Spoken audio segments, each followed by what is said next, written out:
नमस्ते, मैं doctor Priyesh Patel, medical gastroenterologist और एक short video about oesophageal carcinoma या अपनी अन्न नलिका का कैंसर। क्या यूजुअली होता है कि कैंसर कहीं भी हो सकता है ऑब्वियसली, लेकिन इसोफेजियल कार्सिनोमा यानी कि हम लोग जहाँ से swallow करते हैं खाना, जब अन्न नलिका से जाता है वहाँ से लेके जहाँ से वो स्टमक में ज्वाइन करता है वहाँ तक का कोई भी एरिया तक का अगर कैंसर है या ट्यूमर है तो उसको इसोफेजियल कैंसर हम बोलते हैं।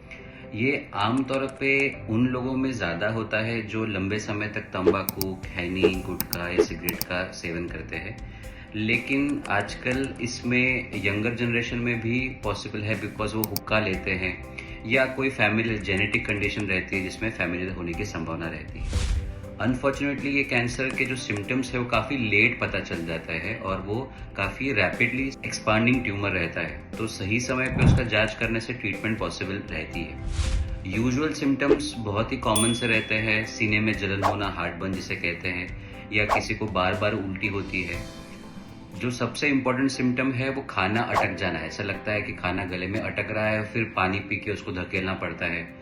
यूजुअली ये स्टार्ट होता है पहले सॉलिड फूड, कड़क वस्तु से होता है, लेकिन अगर उसको सही समय पे ध्यान नहीं दिया तो धीरे धीरे वो लिक्विड निकलने में भी तकलीफ दे सकता है। उसके साथ साथ छाती में दर्द होना, वजन कम हो जाना, वॉमिटिंग विद ब्लड या फिर डार्क कलर का, एकदम काला कलर का मोशंस होना, ये और उसके टेलटेल साइंस होते हैं।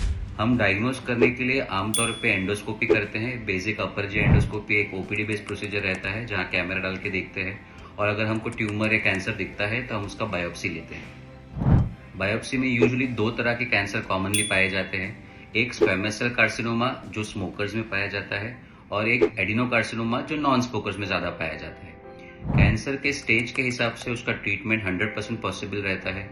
अगर वो कहीं फैला नहीं है तो डायरेक्टली सर्जरी कर सकते हैं।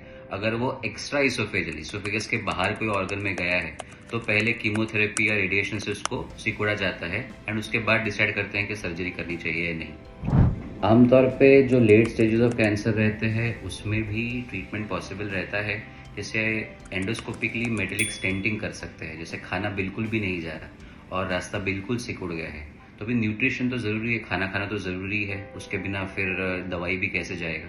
तो एंडोस्कोपिकली हम मेटालिक स्टेंट डाल देते हैं, वहाँ पे एरिया को जो है वो बड़ा कर देते हैं ताकि खाना इजीली जा सके, दवाई जा सके, और साइड बाय साइड जो ट्रीटमेंट हमें वो कर सकते हैं।